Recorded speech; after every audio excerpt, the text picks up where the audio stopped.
This book is 100 trillion% from here to the moon and back overhyped. Hi friends, I'm Kate, your autistic book reviewer, which means I'm going to give it to you straight. And it is time to sit back, relax, and let's talk about one of my recent reads, We Used to Live Here by Marcus Kliewer. And because I'm not entirely sure that I'm pronouncing the last name right, we are going to stick on a first name basis here, okay? I'm gonna say enough shit about this book. I don't need to be mispronouncing the gentleman's last name. Normally I would tell you to grab a cup of tea and get all snuggly and relaxed, but it is so hot here. I swear I got heat stroke just walking from the library to my car. And so I'm gonna be guzzling down, a little ASMR there for you. I'm going to be guzzling down electrolyte ice water to try to stave off the hell that I'm living in. So yes, you heard me right. I am saying that We Used to Live Here is an extremely overhyped book from last year. Little backstory about this book. This book blew up my internet. Everyone I knew seemed to be reading it. Everyone on Goodreads seemed to be reading it. Everyone on Bookstagram seemed to be reading it. Horror fans, non-horror fans. The list goes on. CJ read it and loved it. That should have been my warning sign. All this stuff. And so it essentially, especially when it was comped as Jordan Peele's Us, this became one of my most anticipated reads. And when I saw it listed under one of the Goodreads summer challenges, I was like, well, now is the push and the time. There's no wait at my library. It is time to read this book. Overall, it is getting a 1-star from me. And to break down the rating of how I got to a 1-star, I gave characters 1 star, setting 1 star, plot 1 star, writing 1 star, themes 1 star, emotional payoff 1 star, and my overall enjoyment 1 star, which comes up to, if you do your math, 1 star. You don't even really have to do math to figure that out. So what is this book even about? Well, it's a horror book. If you hadn't guessed that, it's a horror book. But essentially, we have a couple who just bought a brand new house to fix it up, refurbish it, and flip it and sell it. It is outside of a small town, and it's on property in this community-esque. I don't know if you've ever seen those communities where people have some property, so they're in a neighborhood, but they all have, say, 5 acres. Well, essentially, one of the members of the couple, I don't know, is waiting for her wife to come home. It's about to snow when she hears a knock on the door. Now, again, they're in the middle out there. This is not, you should not be getting a knock on your door. Well, essentially, it is a family, and the husband of the family is saying that he used to live here. And they're about to move across country, and he wants to show his family where he grew up. At first, she's like, no, I don't really think so, but we are introduced to the fact that she's going to be an unreliable narrator who has a hard time saying no to people and standing up for herself.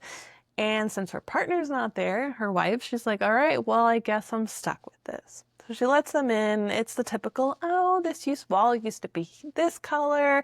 The flooring used to be this. Oh, look, there's engravings on the banister and the molding on the floor. Well, as they're getting ready to go, because, they need to drive across the country, their daughter decides it's a great time to play hide and seek. Which forces the family to stay. The wife shows up. We divulge into more things. Stories are being told until essentially things just keep unraveling and the family never leaves. That is what you had, friends and family. It is comped, like I said, with Jordan Peele's Us. I will say they got the premise and the idea very well done. I mean, we've seen this played out in multiple movies and television shows about the family just happen to show up in their old family home and want to see what it used to look like. I've even been like, I wish I could see what my old childhood home looks like now. It happens. So what happens when that family just doesn't leave? What happens when maybe they're just not normal people? I wanted to DNF this book so many times.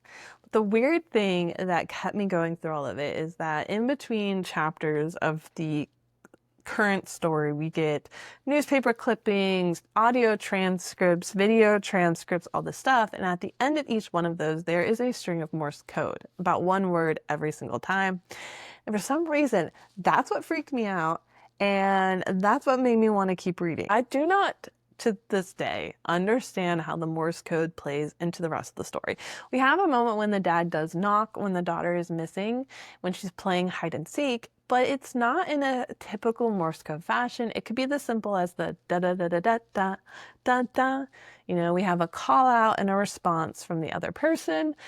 So I'm not sure why this is playing a part into the story, but it did, and it kept me going. Just added to the list of questions never answered in this book. And was the saying worth it at the end? No. It wasn't worth it at all. And I pretty much guessed what the sentence was before the end of the book. That was one of the problems. The other issue was the unreliable narrator trope. I think that trope needs to be retired. I have only seen it work once, and don't ask me where, because I don't remember. But I just don't think it works in stories, and in a lot of times with these unknown ghost sightings or thriller books or all this, authors fall back on the unreliable narrator as a plot device to move the story forward, but to be like, oh no, no, no, like you may have just seen that murder, but you really didn't, but you did, but you really didn't. And that's what they use as like the tension, like, oh, was it like real? I feel it is overdone, overused, inappropriately used, and especially when the author tends to force it down your throat and keep reminding you that this narrator has a really bad anxiety problem, to the point that their partner doesn't even trust when they see something. And we're told stories about how when she sees something, it's really nothing. And like the partner won't even go and check when she, quote, sees a monster in the book, because it's just so common for her to see things. I want some answers. I want to understand the magic system essentially in this book. I want to understand the reason and the mindset behind why it's happening. I want to understand why certain people are picked. I'm trying to say that there are tons of questions without giving the story away, but there are so many questions, and I want to know why, what, how, when, who, what is this? I need answers. And if you want a book with answers, don't read this one. Which also then gets to the end that I'm going to say, which is essentially this really does turn into a tropey horror book, where we go into this fever dream-esque experience at the end filled with tons of gore. And that's what we're going to be using to make this a horror book, is to have a fever dream at the end and lots of blood and guts and hurting, and none of that makes a point in the story. What was with the goddamn monkey?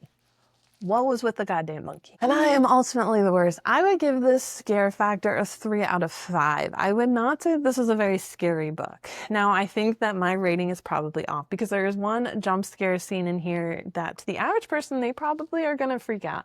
But for me, I didn't. It was the Morse code that freaked me out. I remember deciphering one of the words and then, I don't know, looking around the room and just like this chill come over me, and I was like, ah, I don't know. But the actual scary moment was not scary for me. I am broken. If this was in a visual form, like I have not actually watched Us, because I think Us is going to give me actual nightmares. But you comp Us in a book, and I'm like, yeah, let me have it. I want it. And I read it, and I wasn't scared, like, at all. Something's wrong with me. Because visually, if I saw this book in a movie form, I would have been turning it off and screaming. But I read it, and nothing. Literally nothing. So take it with a grain of salt, because I do think that there's one scary scene. And you can't listen to CJ say about this either, because she's the same way. She doesn't get scared. I think I've read one book with her in the entire podcast that she was scared. And I wasn't even scared. We're broken. I will have one spoiler for this entire review, which is that the dog does make it. Don't worry. The dog makes it. But that also lends to the fact that this feels like a cookie cutter horror story. Because for some reason, when you're in Hollywood they always want to add an animal. They want to add that connection moment. And Marcus fell into that, and he added an animal because the animal doesn't lend to the story. The animal doesn't help the story. It's just something to make you sit like cringe the entire time because you're just like, I'm reading a horror book and there's a dog in it. The question becomes, would you have bought this house? It's not like they knew that there were issues with this house when they bought it. It's not like they had a clue or idea that a random family would show up and hell would ensue. All right, ladies and gents. Thoughts on Me Used to Live Here. Have you read it? Did you fall into this? And did you like it or did you not like it? Yes, it is a horror book. Yes, it is horror. It is not good horror. It is semi-original. It would be a lot more original if this book had more answers attached to it. Then I would say that this book is original because I would understand what made it original. Currently, we're left with a skeleton of a story and I have no idea why any of it's happening. Also, if I understood why the stuff in here is happening, I might actually be scared. But because I don't know why it's happening, it does not make me scared. I always think it's funny when I do these book reviews and then I suddenly get like an aha moment when I'm doing it because for some reason this is when my brain processes the story. And I just had an idea that maybe made it scarier and explains answers. But I think the last chapter in the book and what's shown there is kind of undoes it all. Okay, let's be honest here. I think the reason I wasn't scared about this book and I didn't like the book is because I landed on the side of reality in reading it and I thought that it was really happening. I think that's what happens to me when I read books, is I just go in assuming that what I'm being told is reality. And that's where sometimes stories do get me. I think it's also where I feel stupid sometimes when I don't catch things because I didn't see the signs and then the whole time I was thinking it was real and then I feel jit. But I think that I just sat here reading this book thinking it was all real. So when we get to the last chapter and that reveal happens, I was just like, well, yeah, duh. Duh. If they had played it up well enough, like that one Buffy episode, that Buffy episode made me fucking have nightmares. If they had played it as well as that Buffy episode, and I'm staying vague because I'm trying not to spoil the story, then yes, I would have been scared. Then it would have worked. I forgot to announce it, but I will be doing a spoiler review of the book right now. So click away, ruin my metrics. I am done trying to beat around the bush here. I'm ready to talk particulars. So hopefully at this point, 1, 2, 3, you have clicked away. Because where does Thomas come from and why does he go by many different names and why does he always have a scar and why is this happening and is this alternate dimensions and why does he want to pull people into the alternate dimensions and who is this lady stuck in something and why is there a cabin in the woods and why was Eve picked? Because the way the book ends, Charlie never came back to the house. That Charlie in the book was the fake Charlie the entire time. She never made it back to the house in time until the very end, which points out that what was happening was real. Reality was getting twisted and morphed. But why?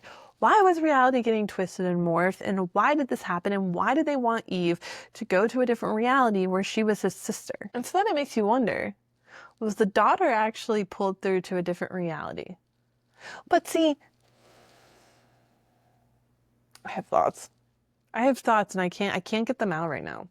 I can't. Is this location based? Was everything happening from the news articles and the transcripts in the same area? Is this like a Bermuda Triangle-esque ley line? You get into this area and you're always going to get pulled through.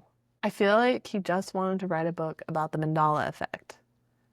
But he didn't have the execution to just follow it through. Because what was the fucking point? What was the fucking point of it all? Why did they torture her to then bring her through to this other alternate reality where she kept all her memories and then Charlie was left in the original world? Why did he have a cabin in the woods? Good movie. Cabin in the Woods. Excellent movie. Highly recommend it. I don't know. know, but I feel like I'm going crazy. I just want to leave this book in the past. I want to leave this book in the past. I think I'm just gonna like call it because I want to leave this book in the past as a 1-star and just walk away. And I'm here to be proven wrong. So comment spoiler and then we can talk about it, or DM me on Instagram because I need to talk about this book. Convince me that I'm wrong. Convince me that I'm an idiot about this story and this book is better than I think. And I'll take it all back. I'm annoyed. I'm annoyed. I'm annoyed. I'm annoyed. I need to talk. Is there anyone out there who wants to talk to me about this? Because I need it explained. And CJ's not going to help because she's already fucking forgotten this book. She didn't even remember reading it when I brought it to her. I was like, oh, I'm finally reading the book you read. And she was like, oh, what? Yeah, so come talk to me, please. All right, friends, thank you so much for listening to this episode. Please make sure to rate, review, and subscribe to the channel so that you, 1, never miss an episode, and 2, you can help other people who want to rant about books or have the same taste that you access this content as well. And the other business thing that I forgot, even though the book's been spoiled for you, if you want to read this book and you need your own copy, make sure to use my bookshop.org link below. Not only are you not buying from Amazon, you can help support an independent bookstore, and at no extra cost to you, I get a small kickback by using my affiliate link, which helps me keep putting out content for all of you guys. So, yeah. Yep.